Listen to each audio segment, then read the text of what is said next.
Aš esu Diana Zagainova, trišalinkė olimpietė ir šiandien atvykau olimpinio mėnesio progą aplankyti vaikų į mokyklą ir pakalbėti apie mitybos klausimus, apie mitybos ypatumus, apie sveiką gyvenseną, apie sveiką mitybą, nes manau, kad visgi mityba turi milžinišką įtaką mūsų kasdieniai savijautai, nesvarbu, ar tu daug sportuoji ar ne. Jeigu mes norim turėti išprususią ir sveiką bendrai visuomenę ir bendruomenę aplink mus, tai reikia pradėti nuo pat vaikų, nes sunku tikriausiai, kai tau yra jau virš 300 metų, ugdyti kažkokius naujus įpročius, aiškinti apie bazinius supratimus, kas liečia mitybą, kas liečia gyvenimo būdą.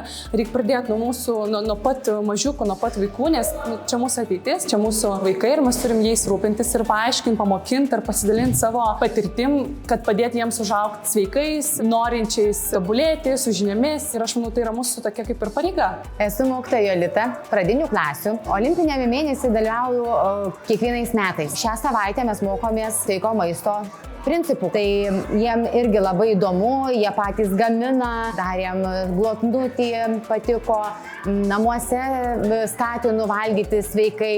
Tai iš tikrųjų manau, kad jiems daug naudos duoda. Man labai patinka olimpinis mėnesis, labai patiko gaminti glotnučius, daryti visokias užduotis, būti su ąžuolu ir visokias mankštas daryti.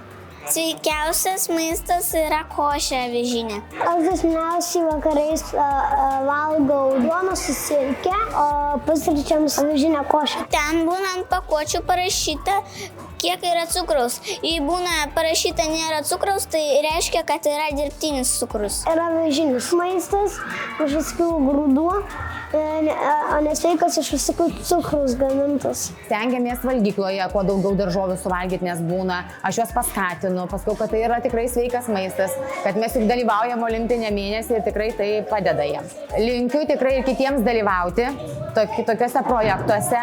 Labai būna smagu ir vaikam, ir mokytojams daug naudos. Sėkmės visiems.